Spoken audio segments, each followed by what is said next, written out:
In the studio now, Reza Pahlavi. Many thanks for being with us. Thanks for having me. Now, first of all, let's start with events in Iran yesterday. The reformist movement did try to use those large public gatherings to mark the anniversary of the Islamic Revolution to get their grievances across. Security forces clamped down on them very, very quickly. Is this a worrying sign that security forces are becoming more adept at stamping out opposition protest before it even gets off the ground? Well, of course, the regime is going to use every tactic possible to repress the opposition, to the point of not even tolerating media presence and carefully orchestrated events, as we witnessed yesterday. This is the kind of reaction that was obviously anticipated by the people and the opposition. And as you know, there's always a sort of a cat and mouse game happening. The degree of repression will not decrease. The real question, however, is how many within the coercive forces will indefinitely be capable or willing to cooperate with the regime, as opposed to refuse to carry out such orders and join with the people. We are already witnessing some hesitation and some crackdown, not only within the regime, but of coercive forces that have refused to, in fact, beat up on people, and they really had to have recourse to what we call lebas shakhsi, or people who are dressed in civilian clothes. So security forces who are refusing to follow orders? We have seen cases where they have restrained themselves from actually packing down too hard, not necessarily yesterday, but over the past few months. It's indicative that there is a sense of conscience and guilt within those forces. And, you have to understand that the demand of people today is well beyond any hope of this regime reforming itself.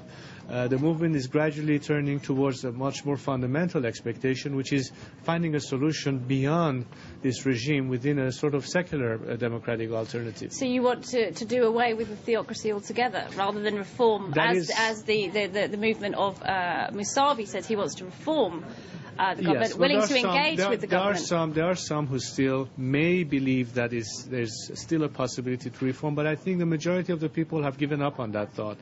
It was attempted several years ago. It has failed for two reasons. A, because the regime's nature simply prohibits it.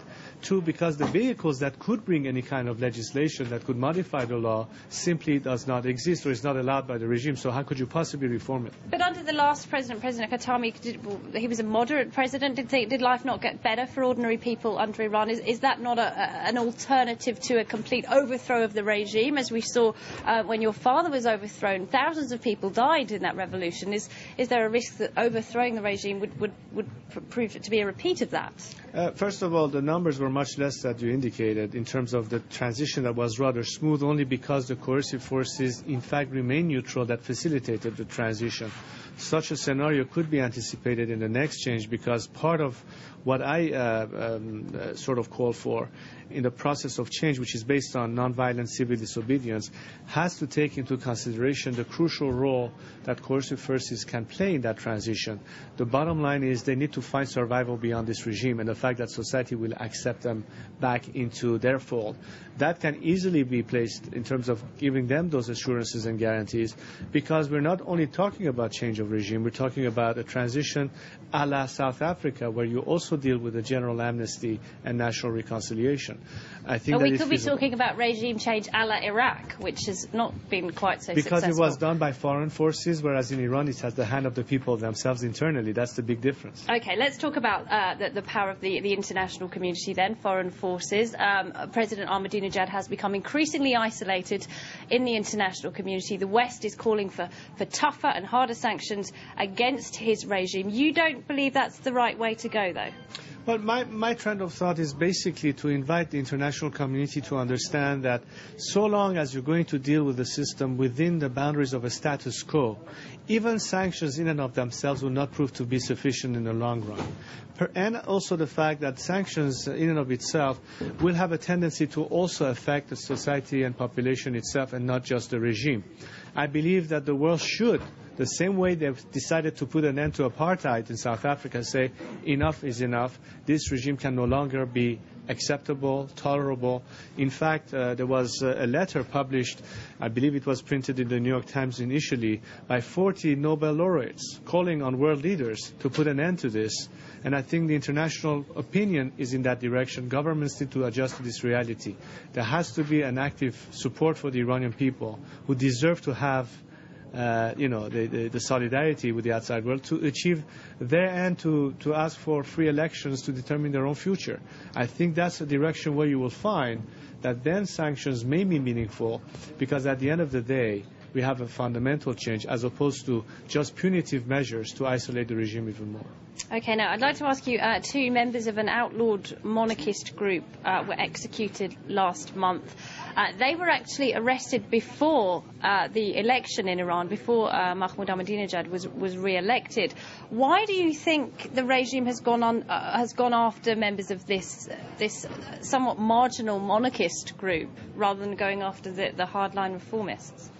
Well, I think they sense a serious threat because they know that in the psyche of the Iranian nation, the institution that has existed for centuries has a great role to play, and they feel most threatened, particularly by that tendency. As a matter of fact, anybody associated itself as a monarchist or as one of my supporters will immediately carry the death penalty just for being a supporter. So not that the regime is discriminating, it is indiscriminating towards any of its opponent, but they are particularly sensitive to that, and as we saw in the case has been evidenced in recent months, unfortunately. I'd like to end, if you'll permit me. Some of your critics might say someone who hasn't lived in Iran for many years is not the best person to judge what's best for the people of Iran. How would you respond to that?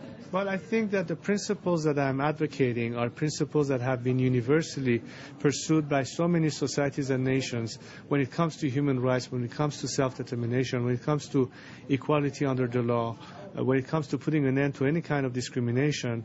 I don't think it has anything to do with whether or not you have been physically in a country or not.